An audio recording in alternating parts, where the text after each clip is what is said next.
ব্যবসা ভিত্তিক ইকোনমিক্স চললে আল্লাহ পাক সেখানে কাউকে ধন দিবেন, কারো কাছ থেকে নেবেন। আপনার ধন নিয়ে আমাকে দিবেন, আমার ধন নিয়ে আপনাকে দিবেন। আর আমি যদি ধনী হই, আমি আবার জাকাত দিব, সেই জাকাতের টাকা আবার আপনার হাতে যাবে, কেউ না খেয়ে মরবে না।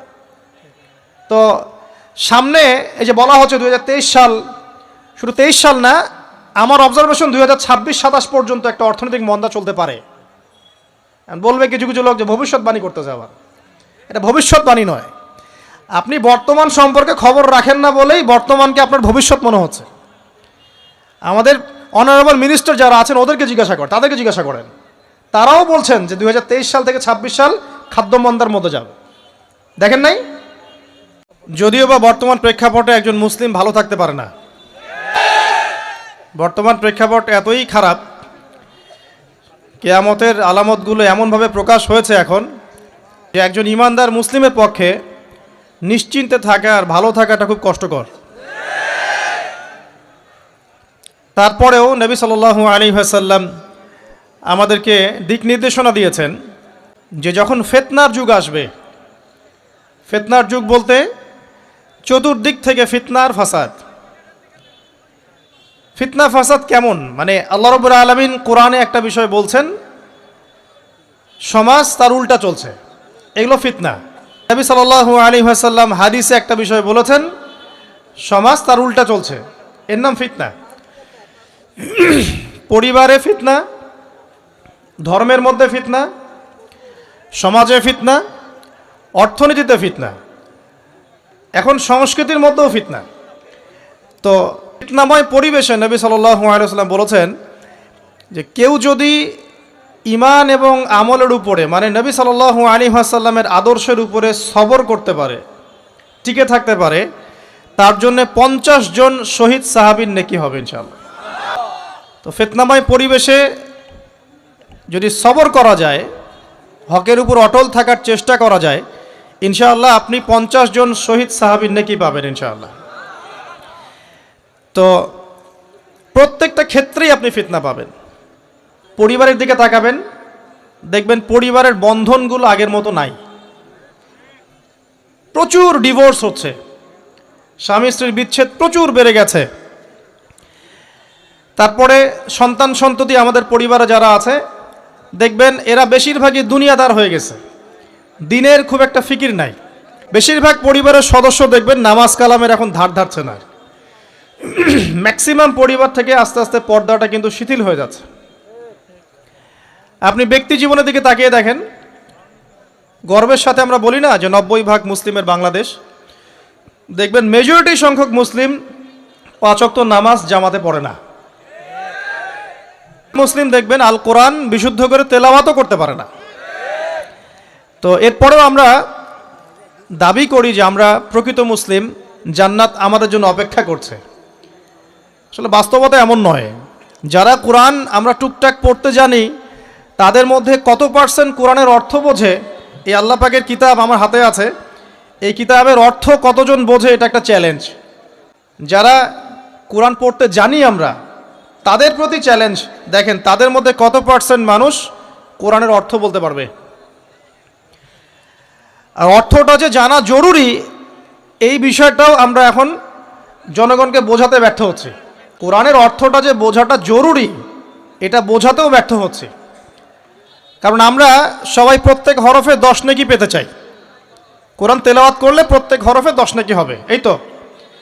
তো এই কনসেপ্ট যখন আমার মাথায় ঢুকে গেছে, আমি ওখানে নিজেকে থামিয়ে দিয়েছি। বুঝে গবেষণা করলে এবং কোরআন কেন্দ্রিক জীবন ব্যবস্থা গড়লে যে আরও বেশি নেকি হয়, এটা আমার মাথায় নাই। প্রত্যেক হরফে 10 নেকি তো আপনি পাবেন তেলাওয়াত করলে, কিন্তু অর্থ বুঝে এর ভিতরে ঢুকলে, গবেষণা করলে এর মূল স্বাদটা পাওয়া যায়, এটা আমরা বুঝতে পারছি না। বেশিরভাগ মানুষ কোরআনের অর্থটা জানে না। আবার আমরা যারা টুকটাক ভাঙাচুরো অর্থ জানি, তারা আবার দেখবেন কোরআনের সমস্ত আদেশ মেনে চলতে পারছি না এবং কোরআনের সমস্ত নিষেধও বর্জন করতে পারছি না। তো সমস্যা কিন্তু এখানেও থেকে গেছে। আবার কোরআনের ব্যাখ্যায় আছে হাদিস।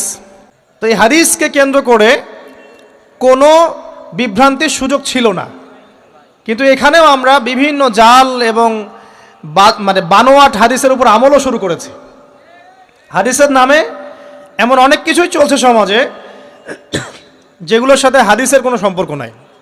আমি বলতে চাচ্ছি যে হাদিসের নামে আবার সমাজে এমন অনেক আমল চালু আছে যেগুলোর সাথে আবার হাদিসের কোনো সম্পর্ক নাই। তো দেখুন, ধর্মের মধ্যে সমস্যা থেকে গেছে। আবার আমরা সবাই মুসলিম, আমাদের সবার ইউনাইটেড থাকার কথা। মুসলিম একটা জাতি, তাদের আল্লাহ একজন, রাসূল একজন, কেবলা এক, তাদের সবার মধ্যে একটা ইউনিটির কথা ছিল। কিন্তু আমরা ধর্মতাত্ত্বিকভাবে এবং পলিটিক্যালি আমরা বিভিন্ন দলে বিভক্ত এবং আপোষের মধ্যে মিল মহব্বত কম। বাইরে হয়তো আমরা বলি যে আমি একজন ধর্মতাত্ত্বিক দলের সদস্য, সে আরেকটা ধর্মতাত্ত্বিক সংগঠনের সদস্য, সে আরেকটা মানহাজ ফলো করে, সে আরেক জামায়াতের, সে আরেক তরিকার ইত্যাদি। আমরা সবাই এক, যদি আমরা বাইরে এই কথাটা বলি, কিন্তু অন্তর থেকে কিন্তু আমাদের এই বিষয়টা আসছে না। যদি আসতো তাহলে যদি আমরা ভিতর থেকেই ঐক্যবদ্ধ হতে পারতাম, তাহলে উম্মার আজকে এই অবস্থা হতো না। তো দেখুন, ধর্মকেন্দ্রিক অনেক প্রবলেম থেকে গেছে এখনো। আবার আল্লাহ রাসূল সাল্লাল্লাহু আলাইহি ওয়াসাল্লাম হাদিসের মধ্যে এবং আল্লাহ পাক কোরআনের মধ্যে ধর্ম নিয়ে বাড়াবাড়ি করতে নিষেধ করেছে। ধর্ম নিয়ে বাড়াবাড়ি করো না, তোমরা নিজেদের ধর্ম পালন করো। তা আমরা নিজের ধর্ম যতটা না পালন করি, অন্যের ধর্মের দিকে আঙ্গুলটা তার চেয়ে বেশি তুলি। আমরা আগে নিজের রিলিজিয়নটাকে ঠিক মতো পালন করি, দেখবেন সমাজ ঠিকই পরিবর্তন হয়ে গেছে ইনশাআল্লাহ। তো আমি একটা ধর্ম পালন করি বলে অন্য ধর্মের মানুষের প্রতি বিদ্বেষ পোষণ করতে হবে বা তাদের উপর ঘৃণার মনোভাব প্রকাশ করতে হবে, এটা আল্লাহ পাক শেখান নাই, তার রাসূল শেখান নাই। আল্লাহ এবং তার রাসূল কি শিখিয়েছেন? ইসলামের সত্য বিষয়টাকে আপনি সবার সামনে উপস্থাপন করবেন, যার ইচ্ছা হবে সে কবুল করবে, যার ইচ্ছা হবে সে অস্বীকার করবে। যার যার কবরে শেষে যাবে, যার যার হিসেব শেষে দিবে। চাপিয়ে দেওয়ার সিস্টেমটা ইসলামের মধ্যে নাই। এখন আসেন, পরিবারের আপনাকে ফিতনা কিছু বললাম। অর্থনীতির জীবনে যাবেন, ব্যবসা বাণিজ্যের মধ্যে যান, দেখেন বেশিরভাগ কালোবাজারি করছে, সিন্ডিকেট করছে, মজুদদার মাপে কম দিচ্ছে, জনগণকে ঠকাচ্ছে, করছে না? এগুলো পলিটিক্যাল ফিতনা, এগুলো ইকোনমিক্যাল ফিতনা। পরে আপনি আরও দেখবেন ইকোনমিক সেক্টরে রিবা ভর্তি, সুদ। রিবা মানে কি? সুদ, রিবা দিয়ে ভর্তি। ঘুষ ছাড়া কাজ হচ্ছে না, ঠিক আছে? অন্যের সম্পদ আত্মসাৎ না করলে আমাদের পেটের ভাত হজম হচ্ছে না। তো এই যে দুর্নীতি বলেন, ঘুষ বলেন, রিবা বা সুদ বলেন, হ্যাঁ, তারপরে কালো বাজারি বলেন, কালো টাকা সাদা করার টেন্ডেন্সি বলেন, পাচার বলেন, এগুলো অর্থনৈতিক ফিতনা। এগুলো হচ্ছে কি? অর্থনৈতিক ফিতনা। আর বিশ্বের ফিতনা তো পরে, ওটা তো বলার অপেক্ষা রাখে না। মানে বিশ্বের সবচেয়ে বড় ফিতনা ছিল দ্বিতীয় বিশ্বযুদ্ধ। তার আগে একটা হয়েছে প্রথম বিশ্বযুদ্ধ, যেখানে প্রায় কয়েক কোটি মানুষ মারা গেছে, আর সেকেন্ড ওয়ার্ল্ড ওয়ারে আরও বেশি মানুষ মারা গেছে। তো এখন বিশ্বকে ঠেলে দেওয়া হচ্ছে একটা থার্ড ওয়ার্ল্ড ওয়ারের দিকে। মানে যে কোনো সময় একটা তৃতীয় বিশ্বযুদ্ধের আশঙ্কা করছেন এখনকার যারা মিলিটারি অ্যাফেয়ার্স নিয়ে পড়াশোনা করেন, ওয়ার্ল্ড অ্যাফেয়ার্স নিয়ে পড়াশোনা করেন, তারা এগুলো বলতে পারবেন ভালো। তো বিশ্বকে একটা খাদ্য মন্দার দিকে ঠেলে দেওয়া হচ্ছে, বিশ্বকে একটা দুর্ভিক্ষের দিকে ঠেলে দেওয়া হচ্ছে, এবং মহামারীর মধ্য দিয়ে অলরেডি কিন্তু আমাদের বিভিন্ন দেশের ইকোনমিক অবস্থা ভালো না। তার উপরে খাদ্য সংকট, তার উপরে যে বৈশ্বিক যুদ্ধগুলো, আমদানি রপ্তানি বন্ধ হয়ে যাচ্ছে, তেল গ্যাসের দাম বেড়ে যাচ্ছে, জনগণ হাহাকার করছে। এই পলিটিক্যাল গ্লোবাল অ্যাফেয়ার্সের ফিতনা এগুলা। তা আপনাকে এই জন্যই প্রথমে আমি একটা কথা বললাম যে ফিতনাময় একটা পরিবেশে একজন মুমিন যার অন্তর্দৃষ্টি আছে, যে কোরআন এবং সুন্নাহ দিয়ে এই বিশ্বের এই রহস্যগুলো উদ্ঘাটন করতে পারে, সে ভালো থাকতে পারে না। তার মনটা সবসময় কিন্তু মানে ব্যাকুল থাকবে যে কিভাবে এইসব সমস্যা থেকে নিজে উত্তরণের পথ খুঁজতে পারি, আর আমার পরিবারকে বাঁচাতে পারি, আর আমার জনগণকে বাঁচাতে পারি। আর যদি আপনি আত্মকেন্দ্রিক হন, স্বার্থপর হন, তাহলে নিজের চটকায় তেল দিবেন, নিজে ভালো থাকলেই বাপের নাম। তো দেখুন, এই জামানার কথাই নবীজি বলছেন সাল্লাল্লাহু আলাইহি ওয়াসাল্লাম, তোমাদের সামনে এমন একটা যুগ আসছে, নবীজি বলছেন জামানা সবরিন, কঠিন জামানা, যেই জামানায় ঈমান নিয়ে চলাটা হবে হাতের মধ্যে আগুন নিয়ে চলা। তো নবীজি বলছেন ওই সময়ে, সাহাবী জিজ্ঞাসা করছেন, ইয়া রাসূলুল্লাহ, আমি ওই সময়ে কি করব? ওই সময় আমি কি করব, আমাকে কি পরামর্শ দিচ্ছেন?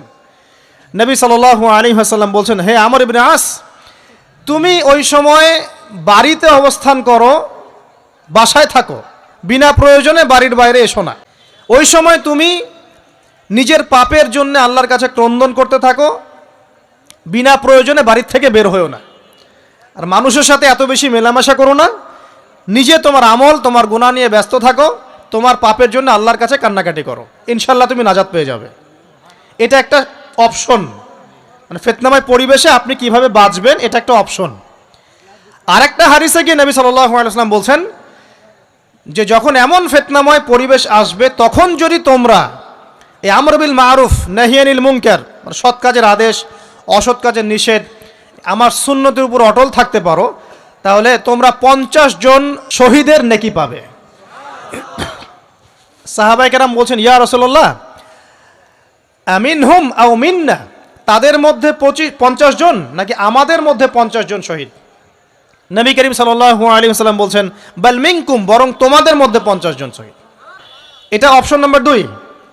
এক কি বললাম, আপনি নিজেকে নিয়ে ব্যস্ত থাকেন, বাসায় থাকেন, বিনা প্রয়োজনে বাড়ির থেকে বের হবেন না, মানুষের সাথে কম মেলামেশা করেন এবং নিজের পাপের জন্যে আল্লাহর কাছে কান্নাকাটি করেন, নিজের আমল নামা নিয়ে ব্যস্ত থাকেন, ইনশাআল্লাহ নাজাত পাবেন।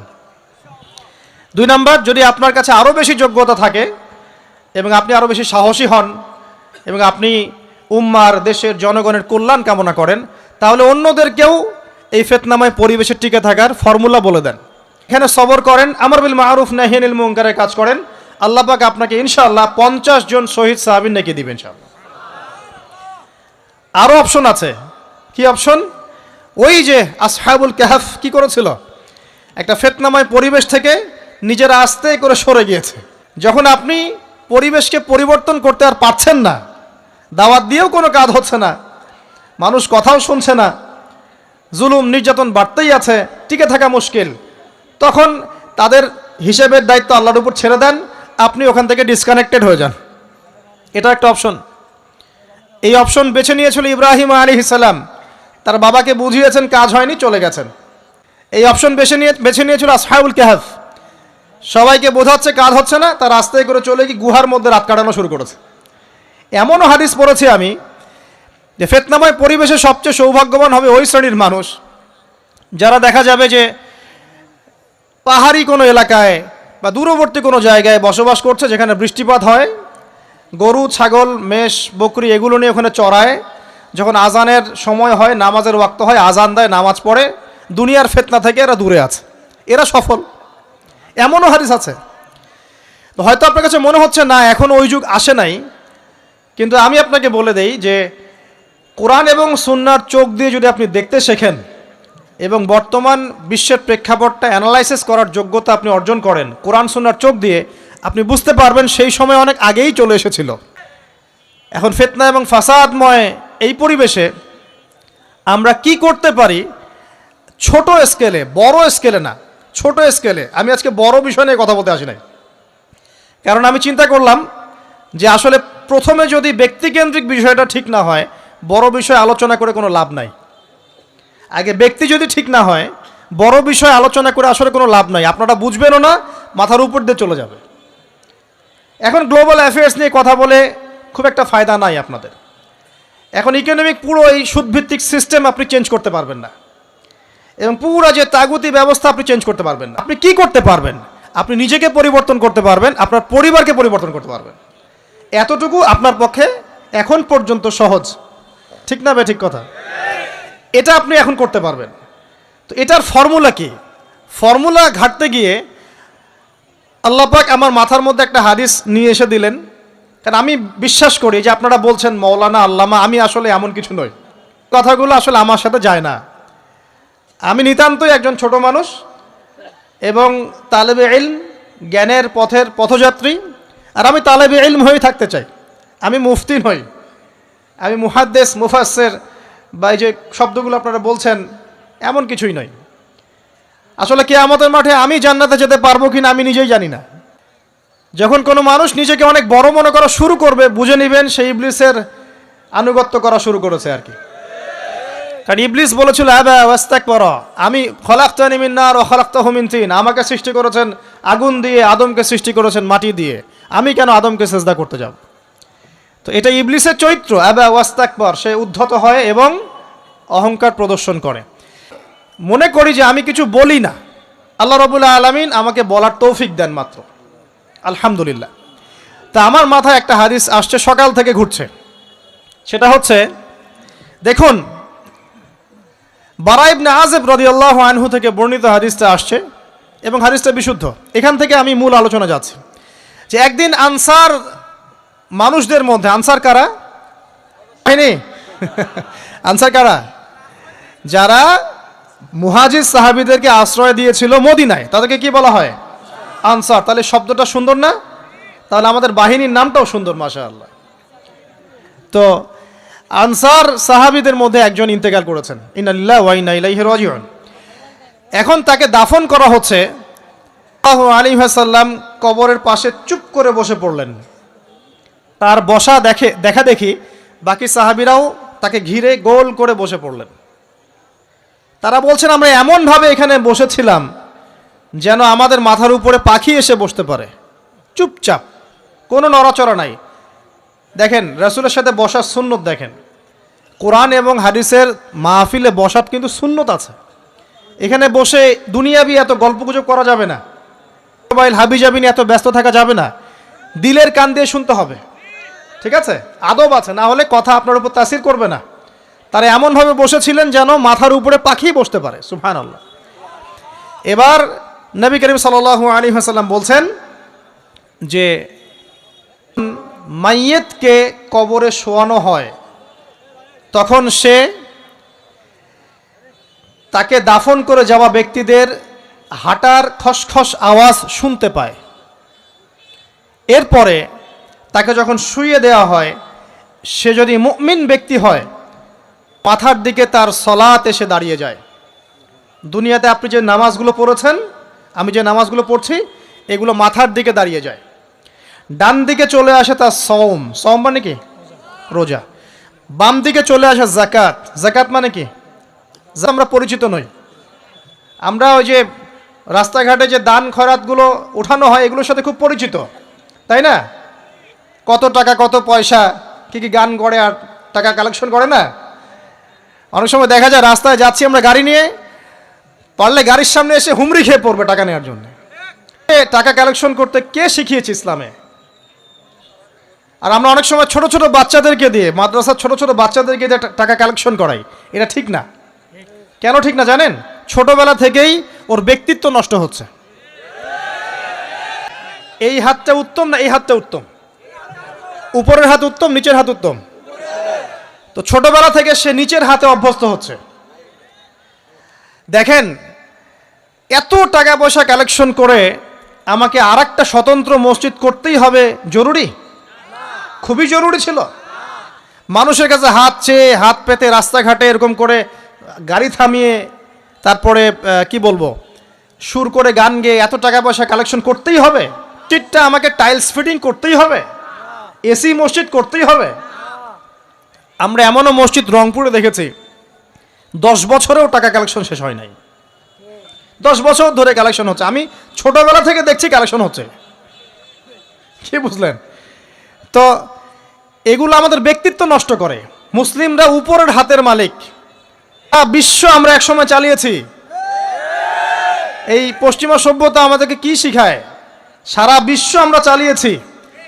এই আপনার উমাইয়া খেলাফতের সময়ও কর্ডোভায় আব্দুর রহমানের যে শাসন ছিল, কর্ডোভায়, স্পেন, পর্তুগাল, এই পুরো জায়গাগুলো পশ্চিমা বিশ্বের, এগুলো মুসলিমরা শাসন করেছে প্রায় 500-600 বছর। ইতিহাস তো আমরা জানিও না, পড়িও না, ভুলে গেছে। ইতিহাস পড়তে হয়। হিস্ট্রি ঘাটলে দেখবেন রাসূল সাল্লাল্লাহু আলাইহি ওয়াসাল্লামের 23 বছরের নববী যুগ, স্বর্ণযুগ, তারপর আবু বকর সিদ্দিকের খেলাফত, তারপর উমর ইবনুল খাত্তাবের খেলাফত। আবু বকর সিদ্দিকের 2 বছর বা 2.5 বছর, উমর রাদিয়াল্লাহু আনহুর প্রায় 10 বছর, তারপর উসমান রাদিয়াল্লাহু আনহুর 12 বছর, আর আনহুর প্রায় 2-2.5 বছর, তারপরে হাসান রাদিয়াল্লাহু আনহু 6 মাস। এরপরে উমাইয়া খেলাফত শুরু হলো মুয়াবিয়া রাদিয়াল্লাহু আনহুর হাতে, প্রায় 20 বছর। উমাইয়ারা শাসন করেছে প্রায় 90 থেকে 100 বছর। তারপর জাব নদীর যুদ্ধে উমাইয়া আব্বাসী ওরা একে অপরের সাথে যুদ্ধ করেছে, করে উমাইয়ারা পরাজিত হয়ে আব্বাসীয়রা ক্ষমতায় গিয়েছে। ক্ষমতায় গিয়ে তারা প্রায় শাসন করেছে প্রায় 550 বছর। গিয়ে উমাইয়াদের মধ্যে যারা পরাজিত হয়েছে ওরা ওরা চলে গিয়ে কর্ডোভা, আন্দালুসিয়া ওই দিকে খেলাফত কায়েম করেছে। তারপরে আবার এদিকে ফাতেমি খেলাফত ছিল, উসমানীয় খেলাফত ছিল, তারপরে মিশরে তুলুনি একটা রাজবংশ ছিল, আমাদের সাবকন্টিনেন্টে মোগলরা ছিল, সারা বিশ্বে আমরাই ছিলাম, ভুলে গেছে। তা আমরা সবসময় উপরের হাত ছিলাম, উপরের হাত আমরা দিতাম, মানুষ নিত। আর এখন কি হয়েছে, আমরা এখানে আমরা চাই, মানুষ দেয়। আর ওরা কি আর এমনি দেয়? ওরা চড়া সুদ দিবে। ওয়ার্ল্ড ব্যাংকে যান লোন নিতে, চড়া সুদ, মানে এই সুদ শোধ করতে গিয়ে বিভিন্ন দেশ শ্রীলঙ্কা হয়ে যাচ্ছে। সুদ তো শোধ করতে হবে, এমনি এমনি তো আপনাকে আর এগুলো দিবে না। তো এই সুদটা শোধ করতে গিয়ে আমাদের জিনিসপত্রের দাম বেড়ে যাবে, তারপরে দেখবেন জনগণের উপর কর বেড়ে যাবে। আর এই প্রবলেমগুলো ফেস করতে হবে কি কারণে? রিবা বা সুদের কারণে। তো এই যে বলছি, দেখেন ছোটবেলা থেকেই যে আমরা নিচের হাতে অভ্যস্ত হচ্ছি, এটা ত্যাগ করতে হবে। ব্যক্তিত্বের পরিচয় দেন, এত টাকা পয়সা চেয়ে প্রতিষ্ঠান করার দরকার নাই। আমার জমি আছে 1 বিঘা, আমি প্রতিষ্ঠান করবো ইনশাআল্লাহ। আপনার 2 বিঘা আপনি করেন, যার সামর্থ্য আছে সে করবে, সামর্থ্য নেই করার দরকার নেই। আর একটা মসজিদ যদি কবুল হয়, একটা মসজিদ একটা জেলার জন্য যথেষ্ট। একটা মসজিদে নববী থেকে নবী সাল্লাল্লাহু আলাইহি ওয়াসাল্লাম সারা দুনিয়া শাসন করেছে। আর আমাদের তো কোটি কোটি মসজিদ বাংলাদেশে। এই যুগের কথাও নবীজি বলেছেন, যে যুগে মসজিদগুলো চাকচিক্যময় হবে, মসজিদগুলো কি হবে? চাকচিক্যময় হবে, হেদায়েত উঠে যাবে, এবং মসজিদের মধ্যে শোরগোল হট্টগোল বেড়ে যাবে। দেখেন না মসজিদে হট্টগোল বেড়ে গেছে না? তো যেটা বলছিলাম প্রিয় ভাইরা, যে নিচের হাতে অভ্যস্ত না, উপরের হাতে অভ্যস্ত হতে হবে। এই কারণে এই যে একটা হাদিসের কথা শুরু করলাম, যে আনসার সাহাবী কারা ছিল? যারা মুহাজির সাহাবীদেরকে আশ্রয় দিয়েছে। এখন এই সাহাবীদের মধ্যে একজন ইন্তেকাল করেছে।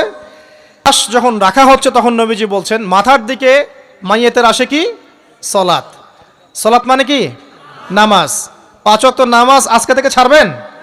ওয়াদা করেন আজকে থেকে 5 ওয়াক্ত নামাজ ছাড়বো না ইনশাআল্লাহ।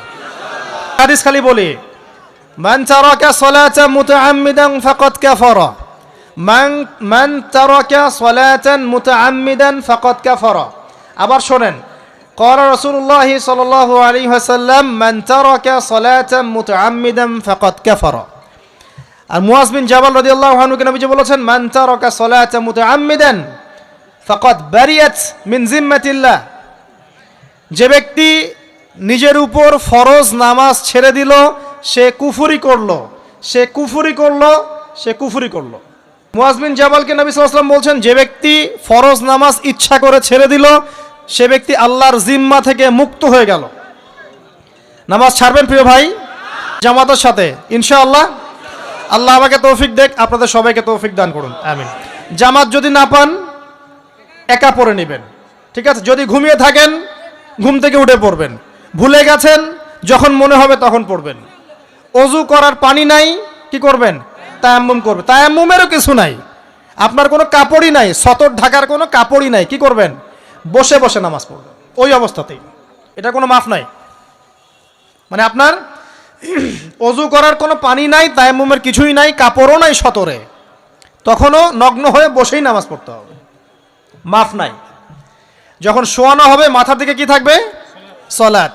তাহলে আমরা যারা ফরজ সলাত এখন আদায় করছি না, আজকে তওবা করেন, বলেন আস্তাগফিরুল্লাহ আল্লাযী লা ইলাহা ইল্লা হুয়াল হাইয়ুল কাইয়্যুম ওয়া আতুবু ইলাইহি। হে আল্লাহ, আমরা তওবা করছি, সারা জীবনে যত নামাজ পড়ি নাই, এই নামাজ না পড়ার পাপ থেকে তোমার কাছে তওবা করছি। ঠিক আছে? এটা আস্তাগফিরুল্লাহর অর্থ নয়, আমি বাংলায় বললাম। আর যদি নামাজ কাজা করে আদায় করে দিতে পারেন, আলহামদুলিল্লাহ, খুবই ভালো হয়। যদি নাও পারেন, তাও এখন থেকে আর কোনো নামাজ বাদ দিয়েন না, আর বেশি বেশি নফল নামাজ পড়ার চেষ্টা করেন, করুন। আসুন, তারপরে ডান দিকে কি? সওম। সওম মানে কি? রোজা। রমজান মাসে রোজা রাখি সবাই তো, মাশাআল্লাহ, আলহামদুলিল্লাহ। রমজান মাসে সওম রাখার পাশাপাশি বেশি বেশি নফল সওম রাখার ব্যাপারে অভ্যস্ত হওয়ার চেষ্টা করতে হবে। সবচেয়ে সেরা সওমগুলো হচ্ছে মাসের 3 দিন সওম, চাঁদের 13, 14 এবং 15 তারিখ। আর সপ্তাহে 2 দিন, সেটা হলো বৃহস্পতিবার এবং কি সোমবার। আল্লাহ পাক তৌফিক দান করুন, আমিন। এছাড়া আরাফার সওম আছে, আশুরার সওম আছে, ঠিক আছে, জিলহজ মাসের প্রথম 10 দিন রাখতে পারেন ইত্যাদি। এবার বাম দিকে কি যাকাত, যেটা বলছিলাম যাকাতের সাথে আমরা খুব একটা পরিচিত নই, অথচ যাকাত একটা ফরজ ইবাদত। কেউ যদি নামাজ এবং যাকাতের মধ্যে পার্থক্য করে সে ব্যক্তি কাফের হয়ে যাবে। মনে করে নামাজ আমি মানি, যাকাত আমি মানি না, তাহলে কাফের হয়ে যাবে। নিসাব পরিমাণ সম্পদ হলে প্রত্যেক মুসলিমের উপর যাকাত ফরজ, ঠিক আছে। এবং এই যাকাতই হচ্ছে আপনার ইসলামিক অর্থনীতির মূল ভিত্তি। কথা বলছিলাম প্রিয় ভাইরা, দেখুন যাকাত ইসলামিক অর্থনীতির মূল ভিত্তি। কিভাবে জানেন? ব্যবসা এবং যাকাত এটা কি করে? এটা একটা মার্কেটের মধ্যে সম্পদ ঘুরতে থাকে। আপনাকে মনে করেন আপনি ব্যবসা করছেন এবং যাকাত দিচ্ছেন। যাকাত কারা দিবে? যারা যাকাতের নিসাব পরিমাণ সম্পত্তি রাখে, মানে কিছুটা ধনী তারা। তো তারা ব্যবসা করছে, মাশাআল্লাহ। ব্যবসা যখন করে, ব্যবসায় কি থাকে? লাভ থাকে, লস থাকে, লাভ থাকে, লস থাকে। লাভও হতে পারে আপনার, লসও হতে পারে। কি শুধু লাভ, লস আছে? লস নাই। পার্থক্য বোঝেন। এখন ব্যবসা যখন আপনি করবেন, এই টাকা বা মূল যে ক্যাপিটাল যেটা বলে অর্থনীতির ভাষায়, এটা মার্কেটের মধ্যে সার্কুলেট করতে থাকবে। আজকে আপনি ধনী, লাভ করেছেন, কালকে লস করবেন, এই ধন আরেকজনের হাতে চলে যাবে। ব্যবসা করছে, সে লাভ করলে সম্পদ তার হাতে থাকলো, লস করলে আরেকজনের হাতে। মানে এই মানিটা, ক্যাপিটাল যেটা, এটা মার্কেটের মধ্যে ঘুরতে থাকে, ঘুরতে থাকে। আজকে কেউ ধনী, কালকে কেউ ধনী, আজকে কেউ ফকির, কালকে কেউ ধনী, এভাবে। এখানে আল্লাহ পাক যাকে ইচ্ছা হয় ধন দেন, যাকে ইচ্ছা হয় দরিদ্র করেন। এটা আল্লাহ পাক নিয়ন্ত্রণ করেন। আর এর মধ্যে যারা ধনী হবে তারা আবার যাকাত দিবে। কাকে যাকাত দিবে? যে গরিব তাকে। এই কারণে অর্থনৈতিক সাম্য থাকবে এবং টাকা, ক্যাপিটাল মার্কেটে সার্কুলেট করতে থাকবে। এটা হচ্ছে ইসলামিক ইকোনমিক্স। বুঝাতে পারছি না মনে হয়। আর রিবায় কি হবে? রিবায় কোনো লসের চান্স নাই। মানে এখানে ধনী আরও ধনী হতে থাকবে, গরিব আরও গরিব হতে থাকবে, প্লাস যাকাতও দিবে না। তখন সমাজের একটা অংশ অনেক ধনী হবে, আর একটা অংশ একদম মাটিতে পড়ে যাবে, কোনো ব্যালেন্স হবে না। এই কারণে বিশ্বের একটা অংশ, ওই বিশ্বের একটা বড় অংশ যারা সুদখোর, যেখান থেকে সুদ এসেছে, ওইটা আস্তে আস্তে ধনী হয়ে গেছে। এর বহু কান্ট্রি আস্তে আস্তে দারিদ্র্য সীমার নিচে চলে আসছে। এটা শুধু ব্যক্তির ক্ষেত্রেই নয়, এটা সমাজের ক্ষেত্রেই নয়, পুরো বিশ্বেটা হচ্ছে। তো এই হলো রিবা এবং ব্যবসা ভিত্তিক, যাকাত ভিত্তিক ইকোনমিক সিস্টেমের পার্থক্য, বেসিক ডিফারেন্স। রিবার মধ্যে আল্লাহ পাক তার হাত উঠিয়ে নেন, আল্লাহ পাক সেখানে আর ইন্টারফেয়ার করেন না। ঠিক আছে, সুদ খাচ্ছ, তুমি তোমার মতো চলো। এখন ব্যবসা ভিত্তিক ইকোনমিক্স চললে আল্লাহ পাক সেখানে কাউকে ধন দিবেন, কারো কাছ থেকে নেবেন। আপনার ধন নিয়ে আমাকে দিবেন, আমার ধন নিয়ে আপনাকে দিবেন। আর আমি যদি ধনী হই, আমি আবার যাকাত দিব, সেই যাকাতের টাকা আবার আপনার হাতে যাবে। কেউ না খেয়ে মরবে না। তো সামনে এই যে বলা হচ্ছে 2023 সাল, শুধু 23 সাল না, আমার অবজারভেশন 2026-27 পর্যন্ত একটা অর্থনৈতিক মন্দা চলতে পারে। বলবে কিছু কিছু লোক যে ভবিষ্যৎবাণী করতে যাওয়ার, এটা ভবিষ্যৎবাণী নয়। আপনি বর্তমান সম্পর্কে খবর রাখেন না বলেই বর্তমানকে আপনার ভবিষ্যৎ মনে হচ্ছে। আমাদের অনারেবল মিনিস্টার যারা আছেন ওদেরকে জিজ্ঞাসা করেন, তাদেরকে জিজ্ঞাসা করেন, তারাও বলছেন যে 2023 সাল থেকে 26 সাল খাদ্য মন্দার মধ্যে যাবে। দেখেন নাই? কারণ তারা বুঝতে পারছেন ওয়ার্ল্ডের অবস্থা ভালো না। এখানে একটা সলিউশন বলছে, ইচ্ছা হলে আপনি গ্রহণ করতে পারেন, ইচ্ছা হলে নাও করতে পারেন।